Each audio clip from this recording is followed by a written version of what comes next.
Author that I decided to write about for my presentation is Lois Lowry. I included a quote on here. She says that kids deserve the right to think that they can change the world. So she's a pretty prolific writer. She's written 20 books since her first one in 1977, which was called A Summer to Die. Hold on, don't know why it's not switching screens here. Okay, so her writing style can be lighthearted, but it also deals with a lot of real life issues that are hard for children to deal with, and hard for a lot of adults to deal with, even too. She writes about life transitions and the need for those relationships between human beings, even if there are differences there. She was born in Honolulu, Hawaii. Like I said, she's a pretty versatile children's book writer. And as a child, she was pretty shy, but she loved to read. So she knew she wanted to be a writer by the time she was 8 or 9 years old. And her father was an army officer, so they traveled and she lived in several different places growing up. She spent a lot of her school time in Japan, but she ended up graduating in New York. And then she went on to do 2 years at Brown University before she actually dropped out to get married. So that was at age 19. And then she went on to have 4 children with her husband. Then she went on and got her bachelor's degree at the University of Maine. In 1977, like I said, she published her first novel, A Summer to Die, which was loosely based on her own experience losing a sister at a young age. She was also going through some really personal changes when she wrote this, and I think it kind of set the tone for her books having that realistic ground to them from here on out. 2 years later, she released some books that were a little more humorous. Then in 1989, she released Number the Stars, which actually explores the Holocaust and the Nazi takeover of Denmark. This is actually based on a friend of hers, Anne Marie Johnson, Annalise, who she knew and that actually lived through some of this. So she actually received her first Newbery Award for that book. And then 4 years later, she published one of her most known novels, which is The Giver. And it kind of takes people to a future community where there's no problems like we might experience today, like war and poverty, but everybody's lives are really tightly controlled by the government. So a couple of her biggest books and kind of the themes that goes with them. So in A Summer to Die, like I said, was her first book and was loosely based on her losing her own sister Helen at a young age to cancer. She definitely says that this is her most personal book that she wrote, and it addresses the theme of life and death. Then she, like I said, she turned to a friend's memories to write that Newbery Award-winning Number the Stars, based on the story of her real-life friend Annalise. And she used her story to bring real-life awareness to the Holocaust to a slightly younger than usual audience. Then The Giver, she said she had many different rivers of inspiration for that. At the time, her father was in a nursing home and he was losing his long-term memory. And she kind of realized that without that memory, he was also losing those painful memories. So maybe it wasn't, maybe you could explore the idea that it wasn't that bad to lose your memory. And so she wrote this book that talks about a society in which they intentionally forget the past.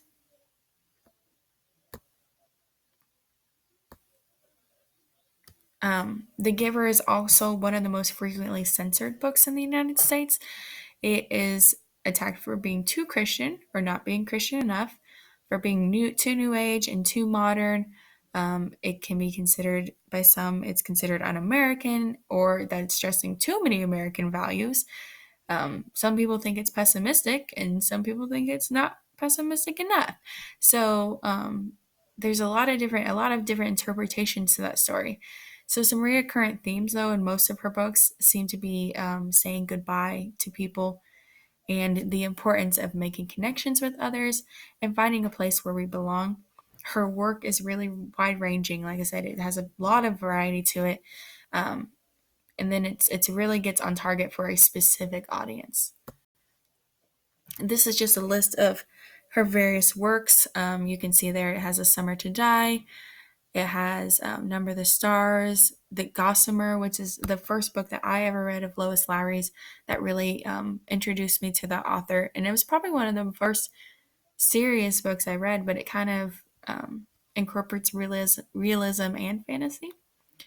You see The Giver there, and then the Anastasia series was more lighthearted, more humorous, and same with the Goonies series. The Sam books were a spinoff from the Anastasia books, so she's released quite a few works over the years. So the book that I chose to read a chapter of, is out of Gossamer, and this isn't her most popular book. I don't even think it would be in the top three, but it's the first one I read, and I feel like it really spoke to me as a kid. Like I said, it really combines that realism and that fantasy sphere. So I have it on my Kindle. Fancy. Um, all right. An owl called, its shuddering hoots repeating mournfully in the distance. Somewhere hereby, heavy wings swooped, and a young rabbit, captured by sharp talons, shrieked as he was lifted to his doom. Startled, a raccoon looked up with bright eyes from a place where he was foraging. Two deer moved in tandem through a meadow. A thin cloud slid across the moon. The pair crept stealthily through the small house. Night was their time of work, a time when human conversation had ceased, when thoughts had drifted away, and even breathing and heartbeats had slowed. The outdoor was awake and stirring, but the little house was dark and silent. They tiptoed and whispered. Unaware, the woman and her dog slept soundly, though the dog, on his pillow bed of cedar shavings at the foot of the woman's four-poster, moved his legs now and then as if chasing a dream rabbit. Are we a kind of dog? Littlest one asked suddenly. Shh. They crept through a bedroom out into the dark hall. May I talk now? Oh, all right, very quietly, though. I asked if we were a kind of dog. Littlest one, whose name was sometimes shortened affectionately to simply Littlest, was working on this night with Fastidious, the one who had been designated her teacher. Littlest was very small, new to the work, energetic and curious. Fastidious was tired, impatient, and had a headache. She sniffed in exasperation. Whatever makes you think such a thing? The other learners never ask questions like that. That's because they don't take time to think about things. I'm a thinker. Right now I'm thinking about whether I am a kind of dog. You just tiptoed past one. What did you notice about him? Littlest one thought. A slight snore, a whiff of doggy breath, and his upper lip was folded under by mistake, just above his big tooth. It gave him an odd expression. Does he resemble us in the least? Littlest pondered. No, but I believe there are many kinds of dogs. We saw that book, remember? Hurry along, Fastidious said. There's much to do, and we still have to go downstairs yet. Little Swan hurried along. The stairs were difficult, and she had to concentrate. You do remember the book, don't you? Ouch! She had stumbled a bit. Grasp the carpet fibers. Look how I'm doing it. Couldn't we flutter down? We can't waste our flutters. They use up energy. They both made their way carefully down.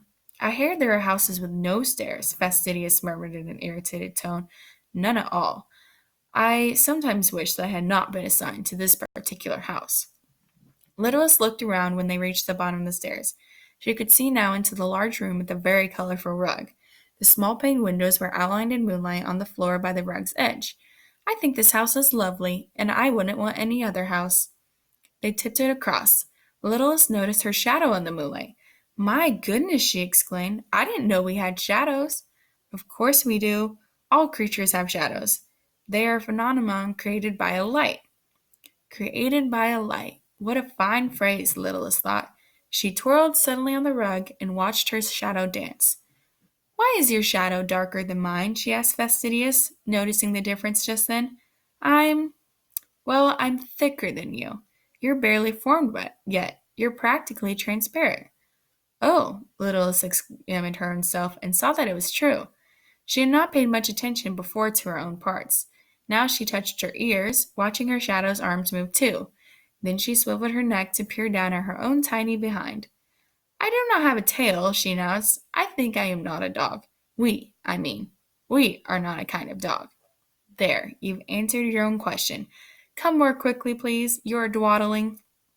Reluctantly, Littlest scurried across the design of the carpet, beyond the moonlit rectangles, and onto the pine-boarded floor, which was always a little dangerous because of splinters. What if the dog woke? Would he see us? Or smell us, perhaps? I know he has a very significant nose. And if he did see us or smell us, Would that be dangerous for us? Or the woman? She woke the other night, remember? Because there was a bat in the house? It swooped and woke her up somehow. She didn't like the bat. She was quite brave, I remember, and opened a window so the bat flew out into the night, which is where he had wanted to be all along, doing his night food finding. But what if our little footsteps and flutterings had woken her? Would she have seen us? Are we invisible to her? I know we don't fly the way bats do, but we operate at night. Might we be a type of bat? Fastidious turned suddenly with a very annoyed gesture. Enough! Hush! Stop that questioning. We have our work to do. You insisted on coming. You said you'd be quiet. My nerves are becoming quite frayed. I want no more questions now. None whatsoever. All right, I promise, littlest one said obediently. They continued on, one following the other. Are you doing your assigned task? Yes, I touched the rug, and I'm touching the sweater now, the one she left on the chair. Gently, do not under any circumstances press, but linger and get the feel of it into yourself. Yes, I am. You showed me how. Littlest was running her tiny fingers carefully over the sweater's soft sleeve. Then she touched a button and let her hand linger on it. It was startling what she felt during the lingering. The entire history of the button came to her, and all it had been part of. A breezy picnic on a hillside in summer long ago, a January night, more recently by a fire, and even once the time that a cup of tea had been spilled on the sweater. It was all there, still. They moved quietly around the room, touching things. Fastidious half fluttered, half climbed to a tabletop, and methodically touched framed photographs. Littlest watched in the moonlight and saw how the fingers chose and touched and felt the faces gazing out from the photographs. A man in a uniform, a baby grinning, an elderly woman with a stern look. Forgetting her promise of no more questions, Littlest suddenly asked, Might we be human? But Fastidious did not reply. So that is the first chapter of Gossamer. In conclusion about Lois Lowry, she said that she does not set out to transmit a message in her stories. She doesn't write with a political point of view. She doesn't think about religious overtones. They are there in her stories, but when she writes them, she's not thinking about that. That's not what her focus is. What comes to her is the character or a scene or a moment, and that's the beginning of her story. And then as she writes, she begins to perceive an ending. So she may be tough about teaching children about the ills of the world, like, say, the Holocaust, but she knows how important childhood is, how important of a time that is.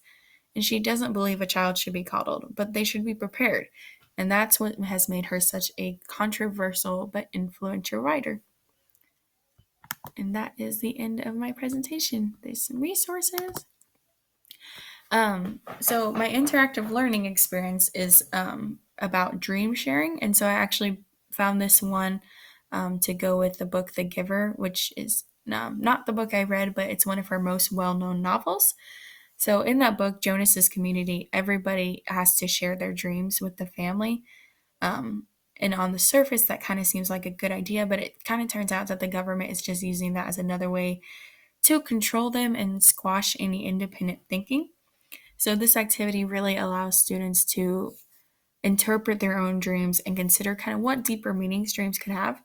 And even tying into Gossamer, you can also maybe do this with that book because as I read you that chapter, a big part of that is memories, and sometimes our dreams are memories, so it can kind of tie into books. But with The Giver, after reading chapter 6, the students would come in, I'd welcome them and start sharing what we're going to do, which is this dream sharing activity.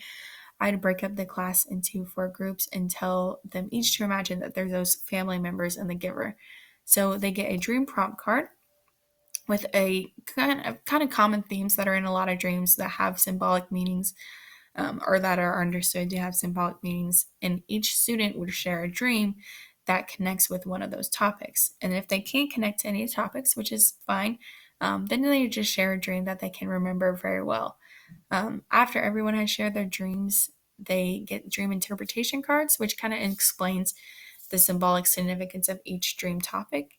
And then the students would discuss and reflect on how it felt to reveal that dream to each other. Did it feel good? Did it feel bad? And would it be a good practice for people to do, or is it something that can also be dangerous or a bad practice? So that is